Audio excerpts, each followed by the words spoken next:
નમસ્કાર, આપ જોઈ રહ્યા છો સ્પાર્ક ટુડે ન્યૂઝ। જૂનીગઢી વિસ્તારની મુકુલ ભારતી સ્કૂલમાં આવેલી સ્કૂલ સંકુલની જગ્યાને વિધર્મીઓને મદ્રેસા બનાવવા માટે ચાલી રહેલી તજવીજ જમીન ભાડે આપતા સ્થાનિક સહિત આસપાસમાં રહેતા લોકોનો વિરોધ હોવાથી કલેક્ટર કચેરી, પોલીસ ભવન અને ડીઈઓ કચેરી ખાતે આવેદનપત્ર આપી રજૂઆત કરવામાં આવી।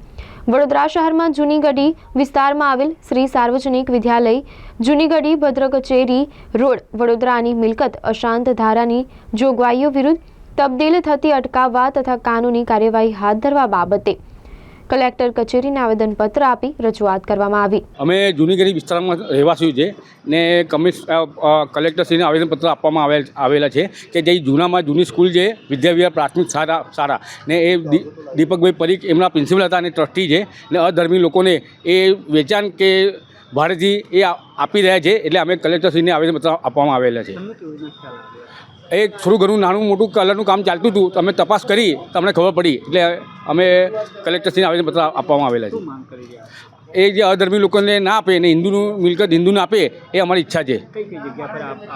આ કલેક્ટરશ્રી ઓફિસમાં, કમિશનરશ્રી ઓફિસમાં, કોર્પોરેશન કમિશનર ઓફિસમાં, ડીઓ ઓફિસમાં ને ચેરિટી કમિશનર ઓફિસમાં આવેદનપત્ર આપવામાં આજે આવવાના છે।